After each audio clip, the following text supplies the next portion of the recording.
After 7 stories and 7 reviews, we have finally made it to what is technically the final serial of the first season of classic Doctor Who. We've had fantastical sci-fi adventures, historical epics, and that one we don't talk about. So, will this one end the first season on a high note?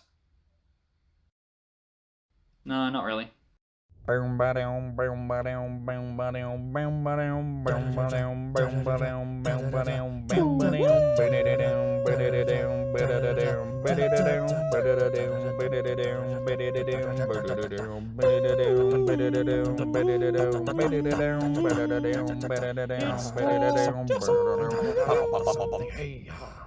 The Reign of Terror is the 8th Doctor Who story, this time taking place in the Reign of Terror. If you're anything like me, you'll only know this as part of the French Revolution, a time period I know very little about outside of Assassin's Creed Unity. Sorry, I didn't pay attention to Les Mis. Citizen, I'll say right up front that the Revolution is more of a backdrop to this story, being mostly incidental and quite uneventful until the very end. Susan also mentions earlier on that this is supposedly the Doctor's favourite time period in all of human history. I thought that might lead to something a little more substantial, like the Doctor gleefully reveling in his favourite time period, or constantly whipping out historical tidbits. But without that one line of dialogue, there's nothing here to indicate that this is his favourite time period. A little disappointing, because I thought there'd be more to that iconic officer costume. So, at the very end of the previous episode of The Censorites, the Doctor randomly goes off on this massive rant to Ian and Barbara and says that he's taking them home immediately. I addressed my disdain for this moment in my previous review because I really felt like this came out of nowhere, was undeserved, and just seemed like the character was regressing a bit after we finally got to see a nicer side of the Doctor. This opening scene is the immediate follow-up, with the Doctor behaving like an insufferable a-hole. Still here? Still here. Shut up, you old fart. I was so looking forward to him getting his comeuppance, being forced to apologise or getting proven wrong somehow, but, spoiler alert, by the end of the story the conflict is forgotten about with no repercussions whatsoever. As always, I'll avoid specific plot details. It's fine enough, but for my money there's just wasn't enough of a hook to get me engaged.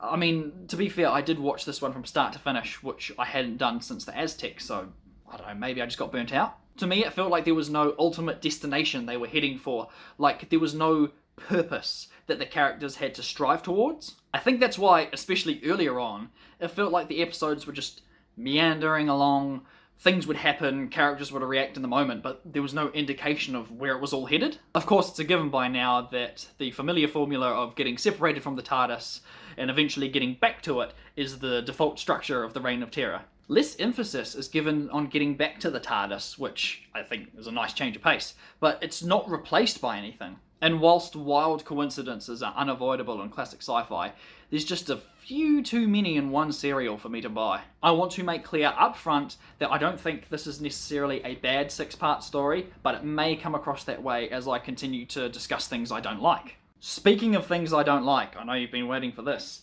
The Reign of Terror is the first chronological classic Doctor Who story to feature official animated reconstructions. I hinted at my feelings towards the animated reconstructed episodes during my Marco Polo review, so I guess I'd better take the time to explain my disdain for them here. Feel free to click this point in the video to skip that whole tangent. In my limited exposure to these official BBC-sanctioned animated episodes for lost classic serials, I've always found them off-putting and just not very good. When I was younger and more naive, I even thought of them as just lazy.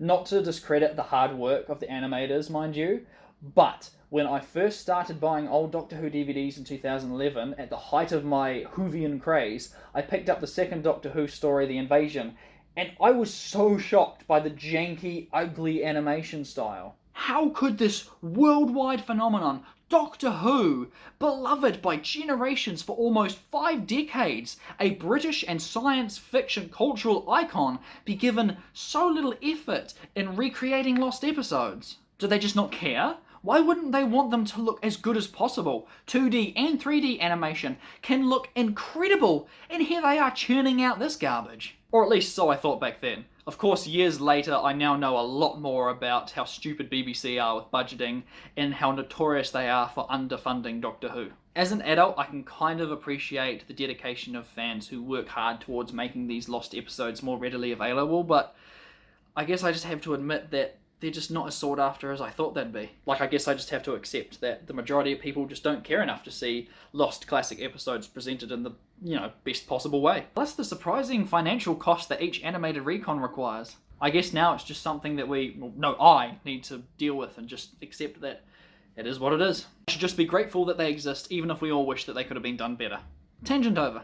Doesn't mean I have to like them though, and that's when we get into episodes 4 and 5. In case you couldn't tell by now, I generally don't like animated episodes because I view them to be quite lackluster, though I suppose it just takes a bit of getting used to. Apparently the animation quality did improve slightly as time went on, but because all the DVDs are released out of order, it looks like we're in for some wildly inconsistent quality. Still can't be worse than the Web of Fear 3D motion capture re-release. Ugh. In this case, the editing is so bad, with some shots only lasting a fraction of a second, making it super disorientating. The Doctor's eyes are way too far apart, and they dart all around the place. Thankfully, at the very least, it gets the job done, even if it does take a while for you to figure out who the animated characters are supposed to be. Also, the audio for episode 4 is super crusty, so subtitles are an absolute must. It isn't uncommon in these early stories to have numerous scenes focusing on side characters like villains, but normally they have somewhat of an impact on the main character's story, like plotting or setting up an obstacle. But this time around, it's all mostly historical filler with names and dates being thrown out there for the history buffs in the audience. You could argue that it helps with world building, similar to the cavemen in An Unearthly Child, but like I said in the beginning, the revolution is such an inconsequential backdrop to the main plot that it could have easily taken place anywhere else at any point in time, just shuffle a few names around. The music is really weird with more emphasis on instrumentation, but at least it changes up a bit. The editing for this gunfight is hilariously confusing. There's this strange moment where we don't get to see what happened, but it's explained later on that Ian had a fight off screen. It's not all bad, however. I mean, sure, the annoyingly loud water dripping sound effect makes a brief cameo, but actually sitting down and watching everything play out was, at the very least, decent. I don't know how to explain it, it just lacks that little extra, something special to reel me in and keep me engaged like most episodes in Season 1 did. Oh, and there's another brilliant confrontational scene between Barbara and Ian, with two conflicting moralities clashing, with Barbara eventually telling Ian to check your history books. A nice callback to the previous episodes with the Aztecs and the concept of history choosing to only remember the good or evil in certain people and cultures. I hate to be such a downer, but after really getting into the last few adventures, this one just felt a little empty to me, like there was something not quite right about it. So rather than leaving my experience on a bad note, I did the same thing I did after disliking The Edge of Destruction. I went and watched the behind the scenes making of documentary on the DVD's bonus features, and boy did that clear a lot of things up. Very long story short, the director was majorly inexperienced, with a really difficult language barrier to overcome. The poor bloke even collapsed from stress halfway through filming one of the episodes. They just had such a miserable time filming the first half of the story, with William Hartnell being an absolute menace on set, particularly towards the director. It seems like everybody remembers William Hartnell, or Bill as they affectionately call him, as this pompous, arrogant, self-righteous prick, but they loved him anyway? How much of that is true, I can only speculate. To reiterate, before starting this marathon, I had only ever watched 2 First Doctor stories and knew nothing about the actor himself. I really do need to watch An Adventure in Space and Time, don't I? The Reign of Terror isn't a bad story by any means. I have a feeling it's going to be a lot of people's favourite, so I really hope that I've done a good job of explaining how and why it didn't quite hit the mark for me. Maybe it's one I should revisit sometime with a fresh perspective, free of outside context. Actually, there is a character, Lamette, who shows up with an awkward look to camera, then proceeds to hover around throughout the story with no clear motivation until a massive reveal in the final episode.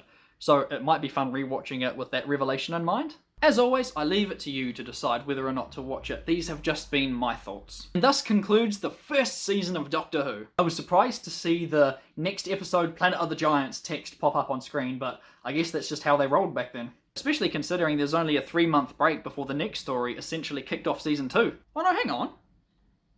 It was only a 1-month break. Thank you so much to everyone who's watched any of my Doctor Who reviews so far. I watched, wrote and recorded all 8 reviews in advance before uploading them, so as to not put any unnecessary pressure on myself to get them out on time for some silly self-imposed deadline. I've had fun.